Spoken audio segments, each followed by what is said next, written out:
Mama Loren harusnya transaksi saham aja.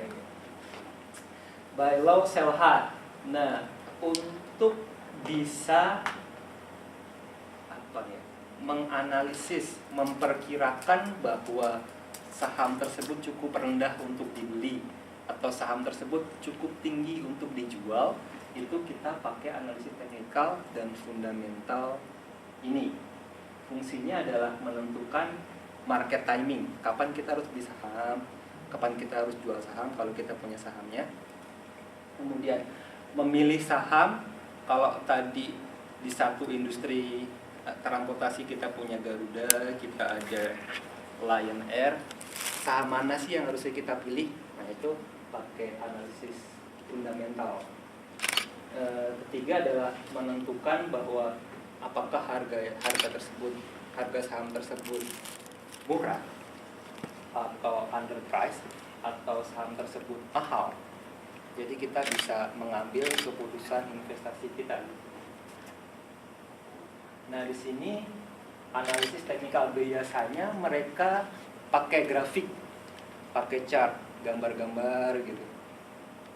Nah, fungsinya adalah untuk menentukan market timing tadi, kapan kita harus beli, kapan kita harus jual. Orang-orang yang suka dengan analisis teknikal ini percaya bahwa sejarah itu terulang. Artinya kalau grafiknya seperti ini, sebulan atau setahun kemudian mereka akan membentuk grafik yang sama. Gitu. Forecasting. Nah, kata orang Jawa orang kayak George Soros itu berarti punya intuitif luar biasa lah, yang analisa teknikal dan fundamental itu. Dan punya uang yang banyak. Punya. Kalau ini bisa sewa mereka, Pak Akbar, sewa aja yang orang jago-jago gitu kan. Bayar. Gordon gitu. Tapi untung-untungan juga sih ada penemu formula apa gitu. Dia jago secara teori, pas prakteknya rugi, nggak bisa. Jadi ya, orang yang beruntung benar, kayaknya intuisi. Benar intuisi. Kayak lu.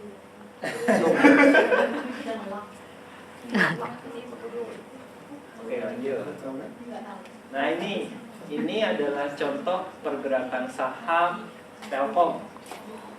Mulai dari bulan Mei 2010 sampai bulan Maret 2011. Orang teknikal percaya bahwa nanti kesininya harga sahamnya itu polanya ngebentuk pola yang sama gitu. Nah, kalau sekarang kita di bulan Maret, ini berapa ya? 15 atau berapa gitu, di harga segini, maka keputusan investasi yang kita harus lakukan apa? Kita beli kan ya? Ya benar. Beli karena harapannya 2 bulan, setahun, 3 bulan kemudian harga sahamnya itu akan naik. Saatnya dulu. Iya. Mereka percaya kalau udah sampai titik ini nih, biasanya mereka sebutnya titik support. Artinya mereka percaya bahwa nggak bakal turun lagi karena ini udah harga yang paling rendah, ini titik support. Kemudian pas di sini ini titik resistance, artinya saham itu nggak bakalan naik lagi kecenderungannya, mereka bakalan turun. Ada analisis nggak kenapa polanya seperti itu? For example, apa yang terjadi di situ, apa yang terjadi di situ? Pasti harusnya ada analisis kan, dia nggak akan. Itu biasanya kayaknya berkaitan sama apa ya yang terjadi di perusahaan itu, misalnya perusahaan tambang terus kayak apalah gitu lah yang terjadi di situ terus juga.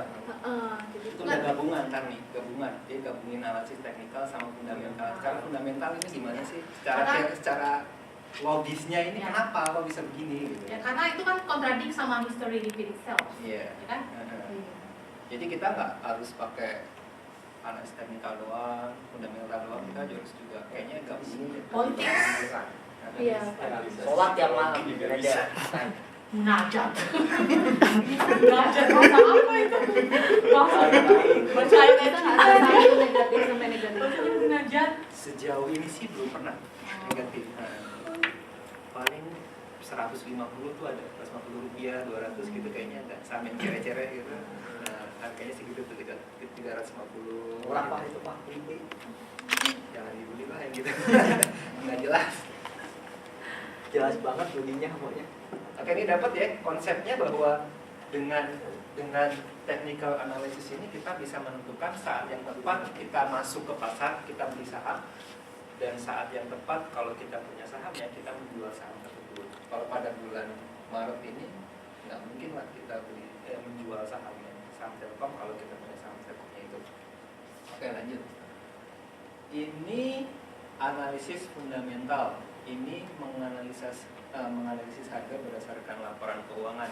Kayak tadi nggak sempat bikinnya soalnya waktunya pepet ya.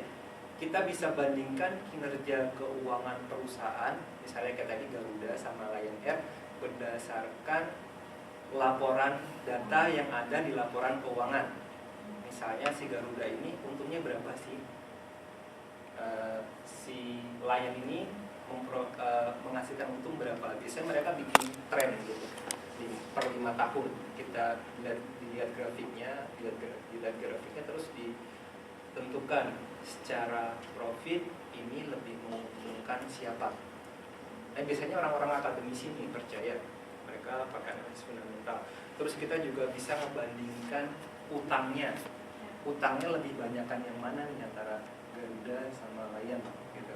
Nah, di analisis itu nanti kita bisa dapat kesimpulan bahwa kinerja Lion ini secara fundamental, secara laporan keuangan berkinerja secara lebih bagus dibandingkan dengan Garuda. Makanya kita pilih Lion aja deh buat investasi kita. Itu laporan keuangan itu bisa kita akses? Bisa pakainya. Sering ada di Kompas Pak. Kalau publik bisa. Kayaknya perusahaan bank kan sering merilis annual report. Iya. Tapi pertanyaanku itu seberapa besar sih kita bisa akuntabilitasnya dan reliability-nya di Jawabannya nih. Gua nggak ngerti kalau ada gitu-gitu. Kalau perusahaan yang Kalau ujungnya publik harus diaudit oleh kantor akuntan publik. Nanti Ada- bisa dilihat di opini. ada ujungnya TBK itu ya. udah wajib. Gua bikin neracanya salah. Makanya gue jadi suka ini, karena bikin neraca salah mulu. Gue lari kemana ya waktu kuliah tuh kan. Wah, gue stres nih bikin neraca nih. Ini kayaknya lebih enak, lebih gampang nih. Gue pelajarin aja. Nah, yang kedua adalah ini menentukan apakah harga saham yang ada di pasar itu terlalu mahal atau terlalu murah. Sehingga kita bisa ngambil investasi buat jual atau beli. Ini rumusnya. Tadi rencananya mau exercise pakai data beneran, cuma pas kita nyari di Yahoo Finance itu datanya nggak ada, terus kepotong sholat Jumat, kepotong makan segala macam, akhirnya nggak dapet lah. Tapi rumusannya seperti ini, itu adalah kita mencari PO itu harga wajar sahamnya. Harga wajar saham ini EPS ini adalah earning per share, profit laba perusahaan tersebut dibagi jumlah lembar saham yang beredar. Itu earning per share, EPS itu expected. Kalau kita mau analisis ke depan, berarti kita harus memprediksi EPS tahun depan itu berapa. Kemudian di DPR itu Dewan Perwakilan Rakyat.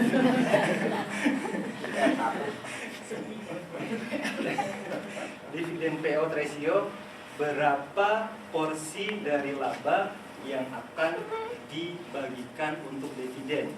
Itu diprediksi juga. Kalau kita tahun depannya berapa ya? Kalau KS itu required rate of return, tingkat return yang kita harapkan itu bisa dihitung pakai capital asset pricing model. Nanti ketemu aja KS-nya itu segitu. Kemudian growth-nya itu bisa diukur pakai growth